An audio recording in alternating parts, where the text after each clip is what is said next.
이렇게 발표할 수 있게끔 마련해 주신 연세대학교와 큐리의 이학부단장님께도 감사의 말씀을 드립니다. 저희가 이것에 참여하게 된 내용들부터 이미 앞에 이학배 교수님께서 설명을 해주셨는데 저희의 또 나름의 이유가 있고, 그리고 저희가 지금까지 어떻게 진행을 해왔는지에 대해서 지금 시점에서는 어느 정도 이야기를 해야 되지 않겠냐라고 설득을 해주셔서 우선 이렇게 발표를 하게 됐습니다. 그런데 조금 아쉽게도 제가 지금 현재까지 보통 학자라고 하면, 저도 대표이긴 하지만 학자라고 하면 논문으로 이야기하는 것이 맞는데 아직까지 그 부분이 리비전 상태입니다. 그래서 그런 부분들에 대한 제약점이 좀 있어서 오늘은 제가 그간에 해왔던 내용과 저희가 그래도 그 논문에 들어가 있는 자료들은 우선은 조금 제쳐놓고 지금까지 했던 내용과 저희가 가지고 있던 성과들에 대해서 간략하게 말씀을 드리도록 하겠습니다. 저희가 이름을 처음 상온 3차 초전도체를 목표로 해가지고 진행을 할 때 맨 처음에 카마라 연구소의 꿈이라고 생각을 했었습니다. 카마라 연구소는 초전도를 처음 발견하신 분이죠. 근데 1911년에 처음 발견하셨는데 지금 100년이 넘게 지났습니다. 그리고 110년이 되어가는데 그러한 어떻게 보면 새로운 도전을 해왔고, 거기에 대해서 저희가 어느 정도까지 성과를 나오게 되었는지 이런 부분에 대해서 말씀을 드리겠습니다. 우선 크게 그냥 세 가지로 말씀을 드릴 수 있겠는데 아마 주된 내용은 제일 궁금해하실 내용들이 있을 겁니다. 도대체 어디서 나타난 사람들이 갑자기 상호초전도체 했다 그러느냐, 도대체 너희 뿌리는 뭐냐, 그런 부분에 대해서 먼저 간략하게 말씀을 드리고요. 개발 현황, 그리고 지금 현재 논쟁이 되고 있는 이유에 대해서 핵심적인 부분들을 조금 간추려서 말씀을 드리면서 웬만하면은 여러 가지 지금까지 의심을 가졌던 여러 가지 부분들을 조금 과학적인 자료를 바탕으로 좀 해소를 하려고 합니다. 제한적인 상황에서도. 그리고 저희가 좀 앞에 말씀 주셨듯이 큐리의 물질개발 프로젝트에 참여하게 된 이유들에 대해서 간략하게 말씀을 드리고, 그리고 또 지금 현재 저희가 LK99이라고 해서 논문이 갑자기 아카이브에 올라갔는데 그 이후로 중국과 미국 아니면 또 인도도 있죠. 어떤 상황으로 진행이 되어 왔고 그런 부분들을 간략하게 보면서 그 나라의 특징이 있고 지금 현재 우리나라는 지금 어떻게 이야기가 되어야 되는지 이런 부분에 대해서 간단하게 말씀을 드리고 싶습니다.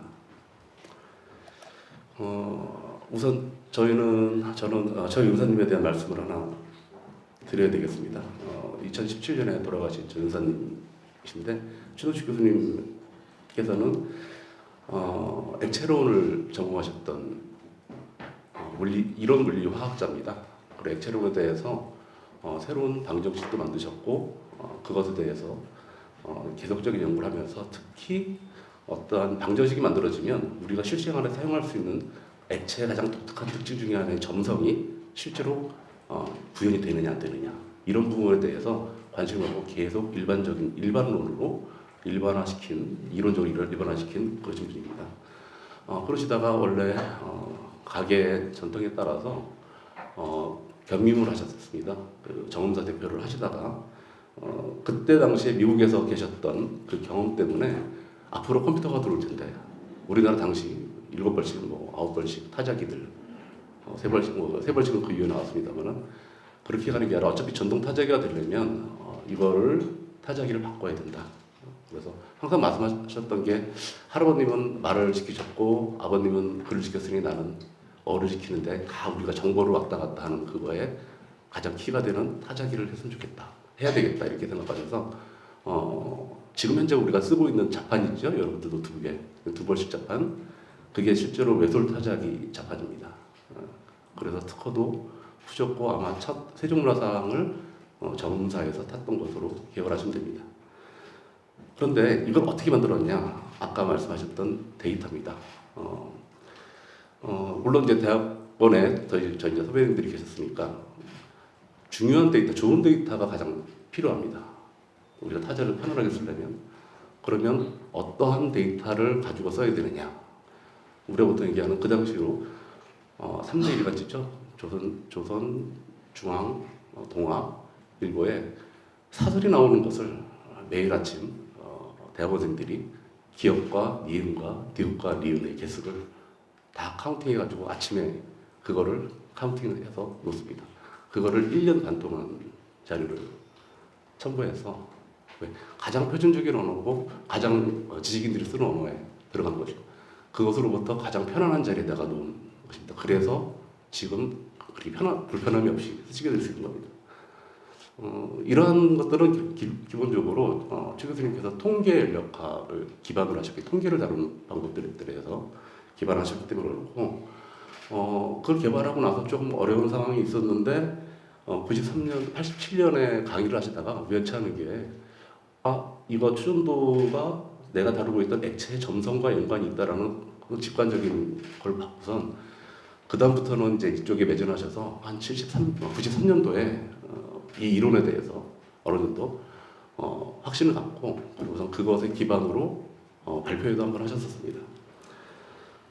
그 이후로 솔직히 추전도 영역은 너무 어려운 영역이라 많은 학교 외면도 받고 그러셨었는데 이후에 2008년 정년을 하시게 됐습니다. 그때 그럼 이론적인 백그라운드나 이런 부분들 액체론이라도 우선 남겨야겠다 해서 일반 이론과 상태 방정식에 대한 이야기를 먼저 기술하게 됩니다. 그리고선 그 이후에 저희가 2008년에 당시 고대 현승종 총장님, 현승종 이사장님의 허락을 받아서 연구실에서 창업을 하고 그래서 이름을 최 교수님께서 퀀텀 에너지 연구소라고 지어주셨습니다. 그래서 처음에는 저걸 하다가 진행을 계속 하다가 연구소를 정년하시니까 이제 그 의정부 센터에다가 마련해드리고 거기서 따스한 초전도 연구실, 초도체 연구실, 중국을 하도 많이 다니다 보니까 중국에서는 초도체라고 한다고 그러더라고요. 그래서 연구소에서 연구를 계속 해오셨습니다. 집필 활동도 하시고. 근데 한글학자 집안답게 따스한 초전도 이게 뭐냐면 따스한 데서도 초전도가 된다라는 그런 개념 때문에 하셨던 겁니다. 양이 많아서 그냥 기본적으로 빠르게 진행하도록 하겠습니다. 그래서 결국에는 통계 연력학을 헨리 아이링 미국의 아주 유명한 이론 분리 화학자죠. 액체를 다루는 처음 이론을 만드신 분이고 거기에 우리나라 기라성 같은 학자분들이 계시고 거기에 거의 마지막 세대라고 생각하시면 되겠습니다. 왜냐하면 컴퓨팅이 나오기 시작하면서부터 이런 모델 어프로치, 액체에 대한 모델 어프로치나 이런 것들은 거의 사장되게 됩니다. 이거는 모델을 어떻게 만드느냐가 더 키가 되는 부분인데 그거는 이 사람들의 픽처와 이런 부분들이 사람이 생각하는 부분이 있는데 그것이 다 기계화돼서 넘어가기 시작합니다. 그래서 몰레큘러 다이내믹스나 아비니셔나 이런 식으로 다 넘어가게 돼서 그런 부분이 넘어가게 되는데 그걸 어떻게 보면 마지막으로 하면서 일반 이론을 저희 모델링이 맞다라는 일반 이론까지를 정리한 상태인데 그것의 큰 카테고리를 보면 네 가지가 있습니다. 거기에 저희 초전도체는 통계연력 초전도 이론으로 아까 말씀드린 ISB 이론을 말씀하셨던 겁니다. 그래서 이것을 목표로 이것이 원디멘전 솔리드 상태가 원디멘전 상태에서 전자가 잘 통하는 상태가 되면 일렉트론 가스가 훨씬 더 응축이 되고 그것 때문에 촌도성이 일어날 것이다. 임교도 훨씬 더 높아진다라는 그러한 얘기들을 로직 하에서 진행을 해왔고 이론을 항상 저희 연수님이 저한테 가르쳐 주신 것은 우리가 보통 어떤 현상이 있으면 그거를 설명하는 게 이론입니다. 근데 어떤 특수한 조건에서만 맞는 것은 일반 이론은 아닙니다. 우리가 보통 특수상대성 이론 이렇게 얘기하죠. 근데 그 특수상대성 이론보다는 훨씬 더 일반적인 일반 상대성 이론이 훨씬 더 큰 그림이 있죠. 일반 상대성이 훨씬 맞는 그림이고요. 이론은 그런 쪽을 향해서 가야 된다. 현상을 정확하게 귀납적으로 확인해보고 그것을 모든 데이터를 확인해보고 그것을 다 설명할 수 있는 일반 이론을 만들어내는 것이 우리가 보통 학문이 지금까지 발전한 방식이다. 저희가 그 방식, 그 생각을 바탕으로 계속 진행을 해왔습니다. 그래서 91년부터 차근차근 학회 발표를 해왔고요. 대한학회, 유변학회 그러다가 저희가 협업자를 많이 구하려고 저희가 이론을 했으니까 협업자를 많이 구하려고 하다가 보니까 새로운 이론 가지고 뭐 너무 국내 논문 나왔는데 이로 새로 그걸 기반으로 합성하겠다는 동지를 좀 못 만나신 거죠. 그래서 그때 이제 제가 92년도 들어가 있었는데 갑자기 실험실로 전화를 하시겠다고 그러시더라고요. 개발을 해보시겠다고 직접. 그래서 94년부터 세팅을 한 1년 반 정도를 하면서 제가 실험을 해왔고 96년에 처음으로 고분자에서 초전도 특성이 나타나는 것을 확인을 했습니다. 그리고 그 이후에 저희가 이제 맨 처음에 LK99이라고 99년에 처음 찾았다고 하는 그것들을 찾기 위해서 엄청난 트라이앤 에러를 합니다. 그래서 99년에 아주 신락 같은 희망을 하나 발견하게 됩니다. 그것이 맨 처음에 그 결정성장학회에 발표했던 그 내용입니다. 99년에 처음 이런 데이터가 있었는데 이 값은 너무 작아서 1톤 정도 만들면 1mg 정도 나오는 걸로 확인이 되더라. 예. 그리고 좀 아쉽게도 99년에 제가 군대를 갑니다. 그래서 3년 동안은 어떻게 지내셨는지 모릅니다.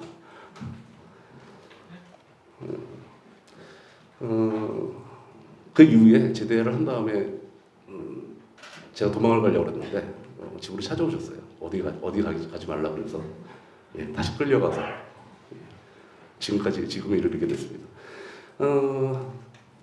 우선 간단하게 그냥 초전도 분야가 어떤지 그냥 제 느낌이랑 아니면은 근본적인 왜 이게 아직 상업초전도체나 이런 부분들이 개발이 안 됐는가 이런 부분들에 대한 제 생각을 그냥 간단히 말씀드리겠습니다.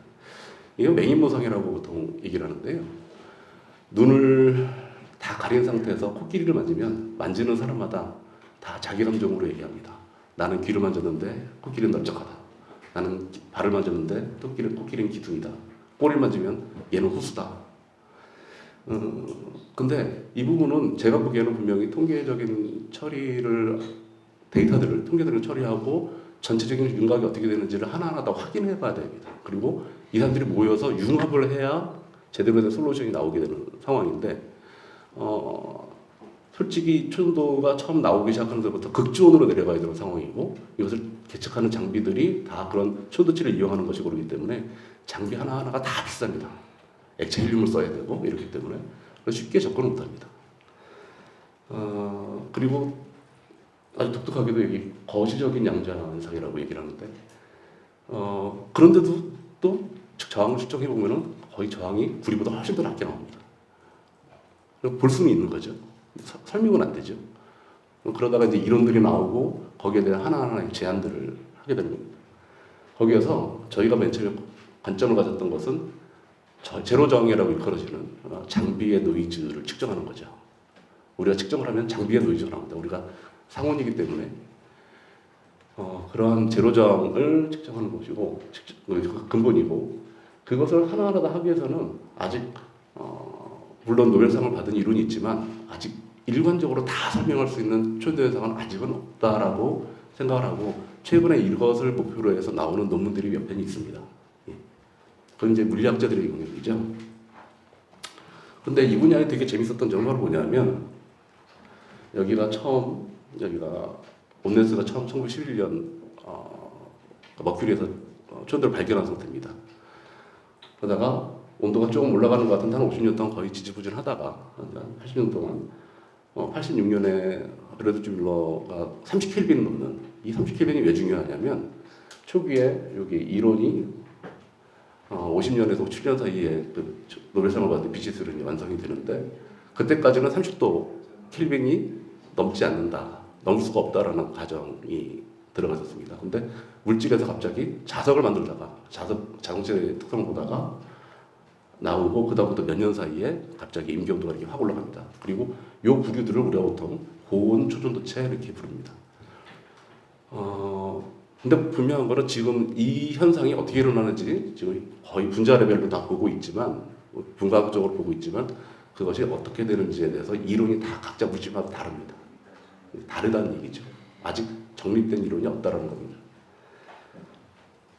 그런데 저희가 갑자기 여기 처음에는 이제 저희가 40켈빈의 트랜지션을 봤기 때문에 이렇게 표시를 한 건데 지금 저희가 확인한 바로는 127도까지도 측정이 안 됩니다. 이 장비가 워낙 극저온만 다루다 보니까 400켈빈, 그러니까 127도씩 영상 7도씨까지 올라가더라 그 이상 올라가는 장비로는 정밀한 측정이 어렵습니다. 그 이상으로 올라가게 되면. 근데 저희가 이거를 아까 말씀드린 이론적인 새로운 컨셉이 있었고 액체론적인 관점에서 보고 계속 이제 실험을 저는 이제 처음부터 계속 해왔죠. 이론적인 백그라운드로. 그러다 보니까 지금 이제 뭐 한 20년 가까이 되나요? 예, 조금 넘었나요? 하여튼 그 정도 하다 보니까 이제 데이터량이 많이 쌓이고 엄청나게 그 노하우가 쌓이는 부분이 생겼고 그런 부분에 대해서 이제 예배 교수님 분명히 지네들 데이터 많다. 이제 그 냄새를 맡으신 것 같습니다. 그래서 저희한테 직접 연락을 주셨고 그래서 저도 흔쾌하게 또 하겠다고 말씀드렸던 상황입니다. 뭐 이론적인 얘기 다 근데 저희가 강점을 가지고 있는 게 딱 두 가지입니다. 이 액체론 상태 방정식을 가지고 있고 이게 바로 점성의 방정식인데 여기에 나와 있는 P가 이 안에 들어가면 액체 점성에 대한 이야기가 되는데 처음 관심을 가졌던 것이 맨 처음에 액체 점성을 계속 하시다가 이것에 대한 일반적으로 점성이 혹시 전자유체의 저항이 아닌가라는 컨셉으로 출발을 하신 겁니다. 근데 그 그림이 바로 이겁니다. 여기 보시면은 이렇게 보통 이런 것들은 잘 구분이 안 되죠. 이렇게 갔다가 떨어지고 보통 이제 최근에 김현탁 교수님이 포커싱을 가지고 있는 이론의 근간이 바로 메탈 인슐레이터 트랜지션인데 요 패턴이 바로 그겁니다. 메탈 인슐레이터 트랜지션이고 여기도 마찬가지고요. 여기도 요게 점성의 데이터인데 초전도체에서 전자유체 데이터가 이렇게 똑같은 패턴을 갖다가 얘는 갑자기 탁 사라지는 겁니다. 여기는 양자의 영역, 여기는 우리가 보통 얘기하는 저항의 영역, 점성을 가지고 있는 상태의 영역. 그리고 저희가 액체 상태 방정식을 만들어서 이 액체를 거의 액체 상태를 거의 정확하게 기술하는데 이 정도면 상당히 정확하다고 얘기하는데 10% 안쪽이라서. 근데 신기하게도 초전도체의 전자의 상평형 그림을 그려보면 아주 비슷하게 패턴이 나오게 됩니다. 이거 액체 패턴 맞구나. 압력에 따라 밀도에 따라 추도 상태가 달라지네. 이것 때문에 계속 이걸 보면서 하나의 반증 증거라고 생각하시고 진행을 해왔던 것입니다. 그것에 대해서 처음 확신을 갖고 지금 현재는 이제 고려대학교 안에 이과대에서 논문집을 처음 냈을 때 이렇게 정리를 해서 냈는데 이 저널은 지금 현재는 폐간이 됐습니다고. 학교 안에서 저널을 만드는 게 참 어려운 일이고요. 예. 그리고 그 이론 정립했다고 94년도에 발표를 하셨고 그리고 제가 아까 말씀드렸던 96년도에 지금 찾아보시면 나옵니다. 이 제목으로 찾으면 동영상이 나오고 저 끄트머리에 제가 이렇게 서 있습니다. 그래서 그냥 99년도까지 제가 군대 가기 전까지 평가는 딱 이렇습니다.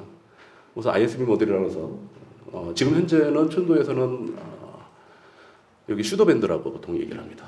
물리학 쪽에서는 슈더밴드라고 얘기를 하는데 저희가 이 당시에 ISB 모델을 전자 속박되자는 페리미르 아래쪽에 밴드가 전자들끼리 형성되는 것 같다 했고 여기 보시면은 그 다음에는 고분자 쫀도체인데 고분자 쫀도체 물질입니다. 이거는 제가 학위 논문을 했던 거고 거기에 대한 쫀도 자료들입니다. 예. 그리고 이제 그 다음으로 관심이 있는 게 요게 이제 99년에 저희가 찾아낸 그 문제 여기에서 보시면은 약 327켈빈 거기서 갑자기 트랜지션이 일어나는데 여기 값이 아주 작습니다. 여기 보시면 값이 아주 작습니다.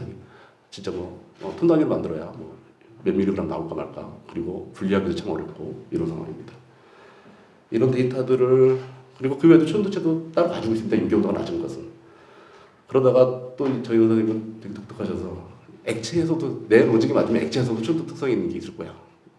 그래서 액체에도 요거는 이제 메탈레블 솔루션이라고 보통 얘기를 하는데 자화율이 이렇게 갑자기 네거티브가 되는 특성까지도 확인하셔서 이것까지도 좀 너 실험적으로 찍어라. 근데 합성을 하는 거는 되게 어려운 작업이고 이거는 만들기가 화학과에서는 만들기가 쉬운 어프로치가 다 있으니까 그래서 우선은 그거에 대해서 집중을 했는데 정렬을 맞춰서 그걸 계속 하는 과정에서 정렬이 갑자기 다가오시니까 이론적인 부분들을 다 정리해가지고 피지컬 케미스트리 B에다가 제가 제출하고 김원수 교수님과 함께 점성에 대한 이론을 정의를 해서 다 일반 이론입니다. 코레스폰던스 스테이트 모든 물질에 대응하는 이론입니다. 대응 이론이라고 얘기하고 여기는 제너럴라이즈 판데르발스죠. 일반 산들발스 이퀘이션을 이용할 때 대부분의 물질에 대해서 적용하는 그런 형태들에 대해서 전해하는데 여기도 마찬가지로 김원수 교수님이 같이 참여하셨습니다. 그리고 그 위에 저희가 다룰 수 있는 재료들 합성을 하고 하는 조건들이 있는데 차근차근 그거를 반복해 가면서 제가 제대하기 위해 우선 액체, 초도체 확인하자고 해서 그거에 대한 확인하다가 새로운 타입의 열전체의 특성이 있는 것 같다. 그때 이제 궁극적으로 에너지 문제 해결하는 거니까 그걸 한번 확인해보자 하셔서 저희가 계속적으로 물질에 대해서 메타로멀 솔루션 물질에 대해서 했고 거기서 기전력이 나오는 거 손으로 터치를 해도 기전력이 나오는 것까지를 잡아서 특성을 봤던 그런 상태입니다. 막 이렇게 이제 개발을 하고서 이제 회사도 조금 안정화가 되겠지 이제 투자를 받아서 이렇게 하고 있는데 갑자기 전사님이 이제 2017년에 이제 자 그러면 새로 출발하자 하던가 하자 얘기를 하셔서 여기 이제 앉아 계신 그전부터 계속 교류를 해주시던 그 오로 교수님과 함께 한정을 가서 발표를 합니다. 발표를 하겠다고 약속을 잡아놓고 갑자기 별세를 하셨는데 그때 그래서 제가 그거를 자료를 모아서 한전에 가서 발표한 내용입니다. 그래서 최 교수님 뜻에 따라서 따스한 초연도체 배양은 도전 이렇게 해가지고 그때 한전 교수님이 이미 발표를 했고요. 2017년입니다. 그리고 투자 이슈에 저희 투자자분들과 함께 찍은사진 연구자들과 나오고 그리고 오근호 교수님께서 하셨던 분인데 이후의 내용들은 저희가 그냥 처음에 나왔던 거 2019년에 다시 3년 지나서 이제 2017년 3년 지나가지고 자료를 얻게 되고 그걸 좀 더 파이널 형태로 깔끔한 형태로 보게 되는 그런 형태들을 지금 진행을 해온 상태입니다. 근데 이거 도대체 어디서 나왔냐 어떻게 나왔냐 여기 보시면 요 물질이 저희가 처음에 그 삼성 다이아그램을 해가지고 다 만들면서 특성이 나왔던 그 물질을 열적 처리를 하는 것을 제가 새로 아이디어를 해서 방막을 올렸습니다. 방막을 올렸는데 그 내용이 2021년에 8월 25일 나갔던 거기에 특허에 들어가 있습니다. 그래서 그 앞단을 제가 말씀드린 겁니다. 요거는 이제 조만간 아마 국내 세라믹 프로세서지에 제출하려고 합니다. 물질은 크로마토그래피처럼 온도 차를 이용해서 잘 자라는 애들 그 안에 어느 영역에 있는지 어느 온도에 있는지를 여기가 이제 온도차가 만들어집니다.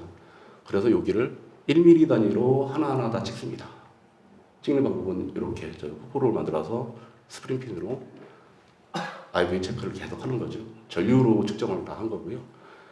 그러다가 보니까 아주 독특하게 이렇게 나타나는 부분이 있습니다. 메탈릭하게 보통 보이는데 이렇게 나타나는 부분이 있습니다. 이렇게 나타나는 부분이 어떻게 보면 초전도가 트랜지션이 일어날 때 나타나는 겁니다. 즉 기본적인 형태는 메탈적인 특성을 가지고 있는 데서 거기에 갑자기 저항이 급격하게 딱 다운되는 형태는 기본적으로 재료적으로 보면 거의 초전도성밖에 없습니다.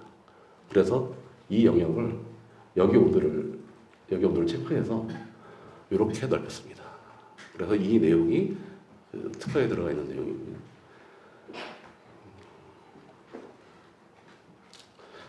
그 다음에는 이제 우선 만들었으니 저희가 고체 합성을 해서 많이 만들어서 양산할 수 있는 쪽으로 가야 되니까 이제 고체 합성을 하죠. 그래서 만들어서 파우더를 플랫으로 눌러서 하는 것에 대해서 우선 그 이후에 20년의 데이터들을 확보하는데 신기하게도 킹크가 2번 있더라고요. 그래서 이거 좀 더 확인해 봐야 된다.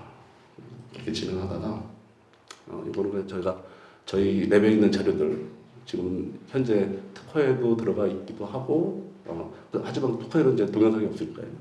그리고 저희가 지금까지 확인했던 자료의 근거들을 그냥 간단히 말씀을 드리려고 동영상 자료를 하나 준비했습니다. 여기 보시면 이걸 먼저 말씀드리겠습니다. 여기 오른쪽은 전류량입니다. 전류량. 그리고 죄송하게도 여기 온도 K라고 되어 있는데 저희는 23켈빈까지 내릴 수 있는 장비가 없습니다. 온도 도시인데 계측기를 읽는 숫자를 읽는 건데 온도 도시고 23도씨 상온이죠. 그리고 거기에서 전류량과 전압. 근데 오른쪽은 전류량. 그리고 하나하나 데이터가 찍히는 겁니다. 그리고 위에는 전류를 주면서 전압을 측정하면 그것의 기울기가 저항이 됩니다.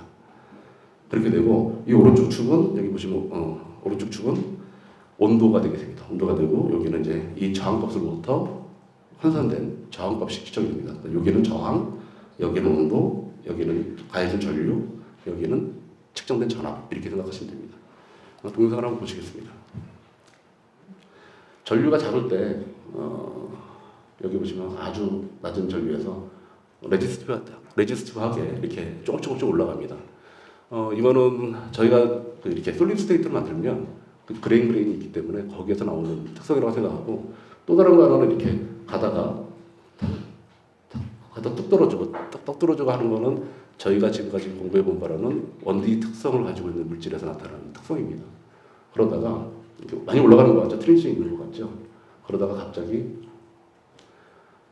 한번 떨어지다가 쭉 올라가서, 이거 지금 상온 온도죠? 상온에서 저희가 합성한 물질이 상온에서 갑자기 일정한 전류에서 큰 저항 변화가 생기는, 트랜지션이 벌어지는 이런 현상을 확인할 수 있었습니다.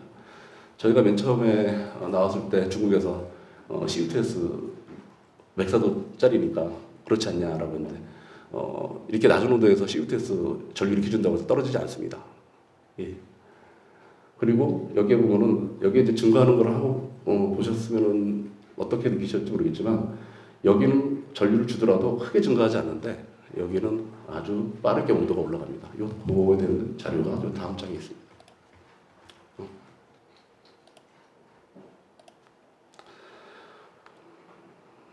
그리고 하나 더 말씀드리는 게, 왜 만들었는데 측정이 안 된다. 이 물질은 원리 특성을 가지고 있기 때문에 벌크하게 만들면 3디멘전으로 어레이가 달라집니다. 통계적으로 생각해 보면 이거 될 수 있으면 디멘전을 낮춰야 전류가 통할 수 있는 방법이 생깁니다. 그래서 저희가 우선 생각한 건 뭐냐면, 저희도 엄청나게 많은 반복을 통해서 이거를 프로브를 아까 스프링으로 해서 잡고 해도 잘 측정이 안 되다가 이 방법을 쓰게 된 겁니다. 다시 한번 보여드리겠습니다. 가운데 샘플에다가 디멘전을 기둥을 하나 더 박았습니다. 디멘전을 낮추는 거죠. 전체 오도를 보면 전류가 흐르는 면으로 만들기 위해서 상대적으로 전류의 디멘전을 줄이는, 거기서 보는 특성 또한 똑같이 트랜지션이 나타납니다. 그리고 보시면 이렇게 레지스탄 영역을 가면 온도가 빠르게 증가합니다. 데이터가 섬겨졌죠. 좀 뭐냐면, 앞에는 전류를 줘도 그냥 쭉 그게 온도가 많이 변화가 없다가 애를 주니까 그레인 사이에서 벌어지는 일들 때문에 하는데, 갑자기 얘가 탕 튀게 되면서 쭉 넘어가는데 여기서부터는 온도가 많이 상승을 하죠. 저항이 크게 생기게 됐다는 얘기입니다. 이런 자료들을 계속 저희가 샘플을 만들어서 반복적으로 계속 해왔습니다. 그러다가 저희가 임기온도를 보고 싶어서 이런 상황까지를 해봤습니다. 여기 보시면 여기가 저희 이제 온도를 100도 가까이 올리니까 샘플의 스테빌리티나 이런 부분들이, 장비의 스테빌리티도 문제고, 그래서 뭐를 했냐면 백흉을 뽑았습니다. 그리고 온도를 안정적으로 올리기 위해서 백흉을 뽑고 거기에다가 현미경을 갖다 대고, 그리고선 IV 측정하고 하는 거를 반복했는데, 온도를 계속 하고 나서 올리고 작업이 어려워서 낮은 온도부터 차근차근 이제 플랫하게 나오다가 온도가 여기 보시면은 K로 되는데 121도죠. 121도 되는 순간에서 초연도 특성이 망가져버리는, 저항이 이렇게 커져버리는 패턴이 나타납니다. 이거 전류마다 다 따로따로 체크한 겁니다. 물론 중간에 튀는 영역이 있고, 이 부분은 저희도 고특성이 나타나는 부분들에 대한 분석을 아직 정확하게 못한 상태입니다. 튀는 영역이 있긴 있었습니다. 하지만 그렇지 않은 샘플도 있기 때문에, 그래서 그 안에 있는 데이터들을 하나하나 다 확인했던 것이고, 그러면 저희가 상업화나 이런 쪽으로 가려면 저희가 이렇게 덩어리 만들어서 이거를 어디든가 잘 붙여야 됩니다. 선재나 아니면 면에다가. 그걸 하기 위해서 그 실험을 한 게 뭐냐면, 여기 보시면 여기가 이제 글래스입니다. 그리고 저희가 보통 LK9의 포스코스라고 보통 얘기를 하는데, 이렇게 잡혀 있는 제 포프롭을 똑같이 달아가지고 거기에서 측정을 한 겁니다. 여기 보시면 처음부터, 근데 이것도 동영상으로 그냥 간단히 보여드리겠습니다. 요거는 똑같이 한번 측정을 하는데 저희가 반복적으로 계속 측정을 했고, 그것을 처음에는 눈으로 보고 그다음에 기록하고 데이터들을 다 쌓아놓고 있는 상태입니다. 이 내용이 이제 아카이브나 이런 데 올라갔던 내용입니다. 보시면 플러스 마이너스 계속 반복하고 있죠. 올해부터 여기는 7 마이너스 10승, 7승, 오더가 많이 떨어져 있는 상태고요. 보통은 6승, 7승 정도 측정이 됩니다. 디멘전에 따라 좀 달라지긴 하지만 이렇게 패턴이 이렇게 나타나는 거 제가 손으로 찍어가지고 흔들립니다. 예, 그런 상태고 이것이 계속 반복되는 형태가 나타나고 트랜지션을 보기 위해서 많이 높였는데 이거는 그 당시로는 방법이 너무 얇아서 그 상태까지 트랜지션까지는 측정을 못했습니다.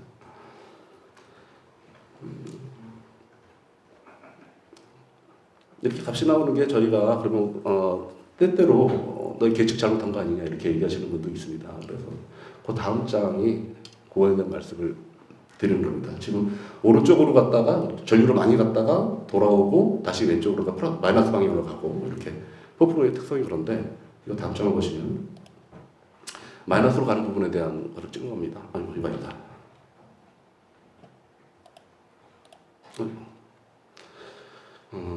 여기 보시면 여기는 이제 온도계입니다. 아까 제가 말씀드린 죄송하다고 그랬던 게 켈빈으로 표시되어 있는 게 실제로 여기 도시죠. 그리고 여기 보시면 이게 볼타미터입니다. 나노 볼타미터. 그러니까 10-9승 볼트까지 측정할 수 있는 장비이고 여기 보시면 값이 오더가 0이 많죠. 0이 많고 아래에서 한두 개 정도 계속 왔다 갔다 하고 있는 상황이고 이 아래 것이 이제 우리부터는 커런트 소스라고 하는데 전류를 주는 것입니다. 미리 단위로 차근차근 쪼개서 줄 수 있는 것인데 여기 보시면은 여기 이제 램프가 마이너스 방향으로 가면 제대로 레지스티브하게 걸렸다라고 표시하는 부분이 바로 여기 있는 여기 이제 빨간불입니다. 예. 요 부분에 램프가 깜빡 점멸하던가 이러면 제대로 측정이 되지 않는 겁니다.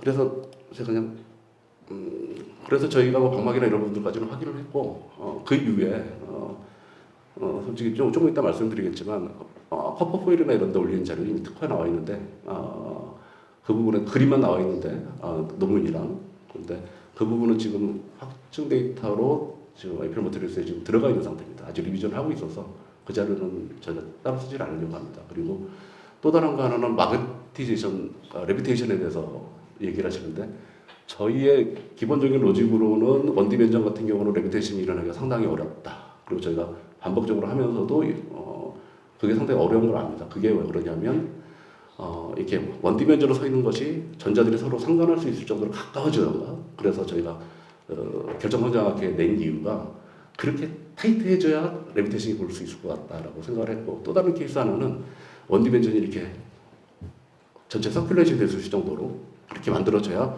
오는 자장이 돼서 유지를 해서 레비테이션이 있을 것이다라고 판단을 했고 그 자료에 대해서는 저희가 그래서 해프 레비테이션 자료를 2개까지 확보를 한 상태고 두 번째 거에 대해서는 첫 번째 거를 발표한 이후에 두 번째 거에 대해서는 교수님께서 요청을 하셔가지고 거기에 관련된 맨 처음에 뉴욕타임즈 하면서 같이 저널에다가 냈고 지금 거기에 관련돼서 마지막 리비전을 더 하고 있는데 거기에 저희가 자료로 다 10개까지 그러니까 다 9개 정도를 샘플링해서 넣는 상태입니다. 그리고 그래서 오늘은 그 자료를 보여드리기가 좀 어려워서 그 부분은 죄송스럽게 생각합니다. 그리고 이제 저희가 하는 거 상업화나 이런 쪽을 좀 진행을 해보기 위해서 그래서 브리포일에다가 브리 저항을 먼저 낮추는 게 더 빠를 것 같다는 생각이 들더라고요. 이거 자체로 많이 올리고 초연도 소재로 가는 건 참 어려운 부분이고 브리에 발라서 저항이 더 떨어지는지 왜 보통 전자들 같은 경우는 전자가 잘 흐르는 쪽으로 먼저 합니다. 그렇지 않겠습니까? 브리 쪽으로 흐르는 이유가 굳이 전자가 레지스판 쪽으로 하지 않고 빨리 자기가 흐를 수 있는 쪽으로 먼저 가고 그게 용량이 차면 그 다음 쪽으로 가겠죠. 그런 이유로 그것에 대해서 체크를 받고 이 자료는 요게 요 샘플이 지금 저희 뉴욕타임즈에 나갔던 그 샘플입니다. 자성이 이렇게 떠가지고 이렇게 있는 약간 가들가들하고 있는 그 샘플에 대한 저항 측정을 했는데 요거는 확실히 벌크이기 때문에 시험 마이너스 6승 정도는 아니지만 5승에서 안정적으로 플랫한 형태를 나타내고 있다라고 했습니다. 그래서 뭐 이거는 기본적으로 이런 상업초도 특성은 이미 저 연사님께서도 얘기하셨고 러시아에서도 물질을 오픈하지 않았지만 저희와 유사한 패턴을 보이는 것은 이미 지금 아카이브 올라가 있고 이거는 이미 박제된 상태입니다. 아무도 인정하지 않습니다. 물질을 오픈하지 않기 때문에. 그런데 저희는 물질을 오픈했고 그런 상황이라고 생각하시면 되겠습니다. 자성 특성도 저희가 생각하는 것 거의 비슷한 것 같습니다. 근데 이게 우선은 그냥 간단하게 말씀드리면 이 상온상업 추진도체가 정말 다음 세대 지금 현재 인류 에너지 문제를 해결하고 다음 세대로 넘어갈 수 있는 키가 될 물질이라고 생각하고 있기 때문에 이렇게 갑자기 젊은이들로부터 열광을 받았던 것이고 물리학계에서는 이거 불가능하다고 생각하고 있기 때문에 독이든 성배다라고 얘기를 하는 것입니다. 그것은 물론 노벨상 같은 이론도 있고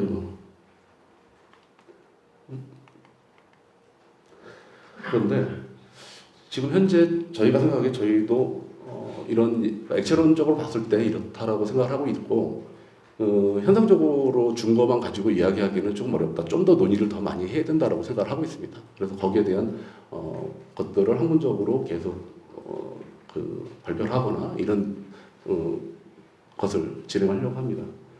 근데 지금까지 항상 봐오셨지만 알겠지만 초연도 아까 표에서 보시면 알겠지만 초연도는 물질의 발견 그 이후에 이론이 따라갔습니다. 아직 아무런 데이터를 가지고 있지 않습니다. 저희 데이터가 어쩌면 첫 번일지 모릅니다. 그래서 저는 그리고 저희가 첫 번째 데이터라고 생각을 합니다. 그러면 논쟁의 근본적인 이유가 뭐냐? 저희가 이런 부분들을 좀 사과를 먼저 드려야 되는데 교차 검증 과정에서 갑자기 아카이브에 올라가는 상황이 되었고요. 근데 교차 검증 올라간 이후에 저희가 그 성분에 대한 부분이나 이런 부분들을 계속 체크를 하고 있었는데 그 부분에 대한 부분을 확인을 하고 저희는 논문에다가 그거를 바로 에피엘 머티리얼스에다가 바로 리포팅을 했습니다.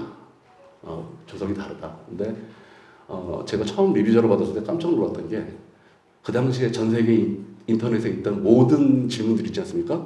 그거를 적어도 한 5페이지가 되게 답을 해와라.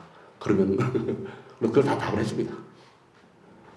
시계 쓴 일은 아니고 그래서 그 내용들이 다 있고 그리고 처음에 얘기는 끝까지 학자들이 초연도하는 학자들이 믿을 수 없다라고 얘기해서 맨 처음에는 그 리스트가 왔다가 저희가 어필이라는 과정을 했습니다. 그래서 어필을 다시 받아들여줘서 그게 지금까지 이렇게 계속 길게 진행이 되고 있는 그런 상황입니다. 그래서 저희가 지금 말씀드리는 거는 LK9R은 저희가 애퍼타이트 구조라는 걸 알았을 때 그때 이름을 붙였던 것이고 그냥 저희 안에서 쉽게 그냥 일이 너무 깁니다. 모디파이드 커퍼 독드 레드 애퍼타이트 이렇게 기니까 그냥 저희가 그냥 이렇게 나이나이로 그냥 빨리 하자 그래가지고 이렇게 정리가 되고 학문적으로 사용하기 위해서는 포스코스 이렇게 하면은 YBCO처럼 그렇게 하는 것이 학문적으로 맞다고 생각하고 논문도 그런 형태로 진행이 되고 있습니다. 지금. 그래서 이 부분이 약간 문제가 되었던 부분들은 우선 제가 먼저 좀 사과를 드리겠습니다. 그러면 저희가 그냥 이제 간단하게 넘어갈 것 같은데, 퀼리의 물질개발 프로젝트 참여 이유는 이렇게 딱 4가지로 볼 수 있습니다. 우선 얘기하실게 전 세계적으로 어떻게 물질 프로젝트를 개발하고 있는지 저희도 솔직히 초연도 물질을 개발하는 게 어떻게 꿈들이기 때문에 많은 전 세계 시도를 합니다. 저희가 계속 보아왔고 김현탁 교수님의 논문도 그런 과정에서 제가 21년에 논문이 나왔을 때 컨택을 하고 진행을 하고 있던 상황이고 RP발급이 사업화를 목표로 해서 이렇게 모델을 만들어 주셨다는 게 저는 큽니다. 이게 저희가 회사 형태로 해서 연구 개발을 저희가 대원 생활을 한 20년 더 하듯이 그렇게 진행을 해왔고 데이터는 다 모여 있는데 이런 부분들을 어떤 방식으로 가공해서 쓸 수 있을까 노하우는 잔뜩 가지고 있죠. 데이터는 많이 가지고 있는데 그래서 저희는 작업을 해왔습니다. 계속 개발하는 작업을 해왔고 근데 이거를 어떻게 저희 회사 입장에서 산업화까지 끌고 갈 수 있느냐 이런 부분들에 대한 고민이 있는데 이런 부분들에 대해서 바로 이야기를 해주셔서 저도 감사하게 생각했고 또 다른 거는 저희가 인원이 적은 인원이 이걸 계속 반복하면서 진행을 해오면서 정말 고생을 많이 했습니다. 지금도. 근데 그런 부분들보다 저희가 논문을 다 찾고 하는 과정들이 너무 고생스러웠는데 그런 부분들은 지금 이 세상이 이렇게 좋아졌는데 빅데이터 끌어서 잘 처리하고 공정화가 되어 있는 부분들 해서 빠르게 산업화할 수 있는 쪽으로 그림을 그려나가는 게 맞겠다. 근데 이거는 저희 의사님이 얘기하셨던, 돌아가시기 전에 얘기하셨던 그 우리나라에서 좀 먼저 했으면 좋겠다라는 거에도 부합한다고 생각해서 흔쾌히 참여하게 됐습니다. 그리고 지금 현재 애프터이트 구조에 지금 나와 있는 게 총 41개입니다. 애프터이트 구조 안에 자릿수가 아톰에 거기에 대한 우리가 보통 얘기하는 조성이죠. 조성에 대한 변수가 너무 많습니다. 양자 컴퓨터 계산해야 됩니다. 그런 부분들에 대한 앞에 다른 아카이브에 올라갔던 것이 그 심플하게해서 빠르게 계산이 됐는데 그런 부분들을 다 다뤄봐야 됩니다. 왜냐하면 저희가 이물질을 다뤄보니까 조금만 조성이 바뀌면 초조성에서 강자성으로 바뀝니다. 열적인 처리를 통해서는 그거를 조절하기가 되게 어렵습니다. 저희도 그것 때문에 엄청나게 고생을 했고요. 지금 해프레미디션까지 간 것만 해도 저희는 뭐 하늘에 감사한다고 생각할 정도입니다. 그렇게 보여줄 수라도 있게끔 됐다라는 게. 그리고 또 다른 거는 이게 전반적인 트렌드입니다. 그리고 저희가 이렇게 양자 컴퓨터를 활용해 가지고 특허를 미국에서 받아주기 시작했습니다. 실험에서 증명하는 게 아니라 계산돼? 특허 먼저 받아줘. 이렇게 되는 상황으로 변환이 되고 있습니다. 뒤처지면 안 될 것 같아서 저희가 가지고 있는 이 작은 자료라도 그럼 저희 이 LK9 때문에 벌어진 상황들을 그냥 간단하게 리포팅을 해드리겠습니다. 미국에서는 아까 말씀드렸던 대로 머티리얼 기반의 양자 컴퓨팅 하면서 계산을 하고 여기 오픈소스 이제 또 나오기 시작합니다. 보통 프로토스가 있으면 거기에 오픈소스들을 해서 개발하는 개발자들이 그것을 사용할 수 있게끔 계속 만들죠. 빌드업을 하고 있는 과정입니다. 그런데 이 초도체 같은 경우는 신기하게도 양자 컴퓨터의 그 버클리에서 나왔던 버클리에서 나왔던 요것 때문에 여기 플랫밴드가 나오는 것 같아요. 때문에 초도성이 있는 것 같아. 요게 갑자기 나오면서 초도성의 가능성이 있다 이렇게 얘기했는데 이거는 이런저런 할 얘기가 많지만 그 이후로도 거기를 이제 바꿔가는 돈을 바꿔가면서 하는 것들을 진행하고 있습니다. 그리고 물론 전반적으로는 다 아니다라고 회의론이 많습니다. 그리고 중국 같은 경우는 이게 계산하는 거에 구조적인 시뮬레이션을 이렇게 많은 아톰들을 돌리고 있습니다. 물론 거기도 양자 컴퓨터를 이용하겠죠.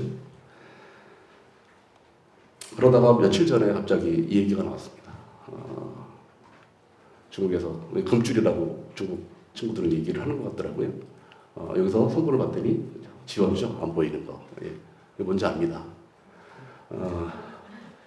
여기 보시면 저희가 만들어 놓은 저희가 합성한 것을 분석한 셈 자료입니다. 거기에 보면 여기 똑같이 시일 같은 패턴들이 보이죠. 자세히 보시면 이런 패턴들이 원디멘셔널하게 얽혀있기 때문에 자성의 특성이나 이런 부분들이 쉽게 나타나지 않습니다. 그 대신에 전도 특성은 몇 바퀴를 돌아서 나타나기 때문에 측정은 되고요. 그런 특성 때문에 저희가 지금 되게 어려움을 겪었고 그것에 대해서 좀 더 파인 튜닝 하느냐고 시간이 많이 걸렸다라는 점을 말씀을 드리겠습니다.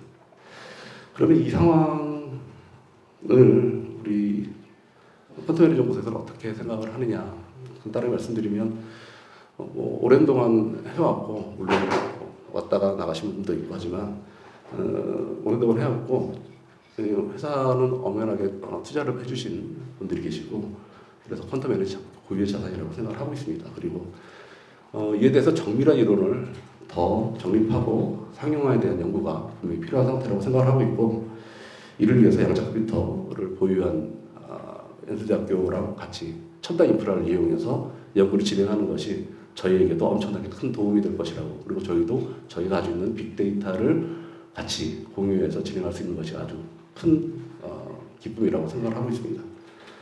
그래서 이런 것에 대한 상용화나 이런 머티리얼 디스커버리에 대한 것들을 위해서 산업계나 다양한 이해관계자들에게